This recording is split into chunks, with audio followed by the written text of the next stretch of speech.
Hi friends, welcome to my channel. My name is Sampreet sir. I am studying in 9th standard, Sentence High School, Shira. So today I am here with a new concept of science, that is the fundamental unit of life. So in the last video we have discussed about what is cell, who discovered cell, what is prokaryotic cell and what is eukaryotic cell, and the differences between both of them. Here in this chapter, we are going to see what is plant cell, its functions and its parts. Next we move on to animal cell, its parts and its functions, and the differences between plant cell and animal cell. And so friends, here this is the diagram of a plant cell. So here we can see the parts and functions of this plant cell. Come, let us see the parts of a plant cell. That is, first is the cell wall, vacuole, nucleus, chloroplast and cell membrane. So, we are going to see the functions of all of these parts. First we move on to cell wall. Cell wall is a double layered membrane which is also called as the protective layer of a plant cell, and it is made up of a chemical called cellulose. Next we move on to vacuole. Vacuoles are like sacs or bags of the plant cell. Here the vacuoles in a plant cell are very huge, whereas the vacuoles in animal cell are very small in size. Next we move on to nucleus.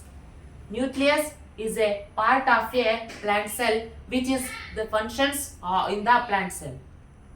Next we move on to chloroplast. Chloroplast is a green pigment present inside the plant cell. Next we move on to cell membrane. Cell membrane is also called as plasma membrane, selectively permeable membrane, because it allows only selected substances to move in and out of the cell. For example, diffusion and osmosis.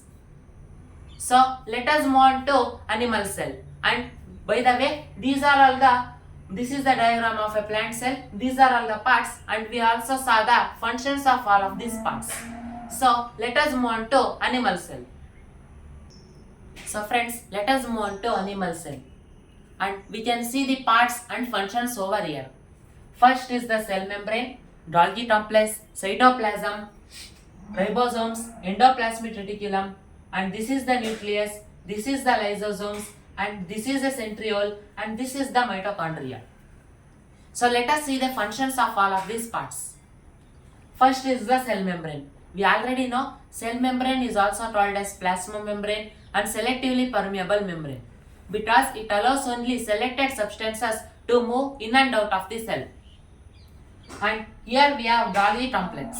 Golgi complex is also known as also a part of a cell, and it is the organization of a cell.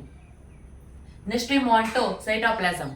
Cytoplasm is a fluid-like substance present in the animal cell or any kind of a cell. It is a fluid-like substance. Next we move on to ribosomes. Ribosomes are also known as the protein factories of a cell, or their job is to synthesize the proteins. Next we move on to endoplasmic reticulum. Endoplasmic reticulum is also a part of a cell, and it contains ribosomes. Next we move on to nucleus. Nucleus is a part of a plant cell which has its own functions and present in between the endoplasmic reticulum over here. Next we move on to lysosomes. Lysosomes are also known as the suicide bats of the cell, because they digest or intake the cell during starvation. Let us move on to centrioles. Centrioles are the skeletal systems of a cell which acts like a skeleton.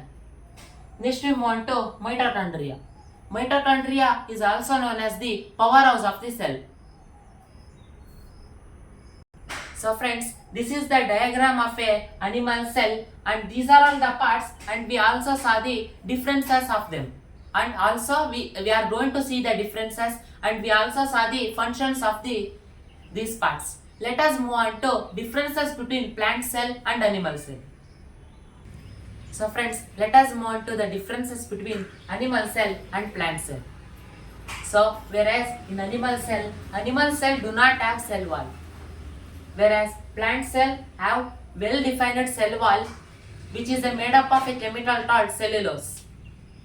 And here the cytoplasm is more granular, denser and occupies most of the space in animal cell. Whereas in plant cell, cytoplasm is very periphery and form a thin layer in large cells. Let us move on to animal cell. Here vacuoles are absent. If present, they are small and helps in excretion and secretion. Let us move on to in plant cell, the vacuoles are large and occupies most of the space of the cell. And whereas in animal cell, plastids are absent.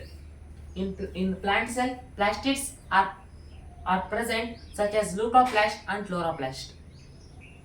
Let us move on to plant cell. Here centrosomes are present. They are smaller in size. Golgi apparatus are present. Whereas in plant cell, the centrosomes are absent. They are usually larger in size. Diclosomes are present. So this is the differences between animal cell and plant cell.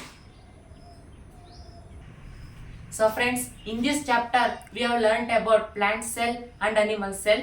We also saw the diagram and we also saw its parts and their functions.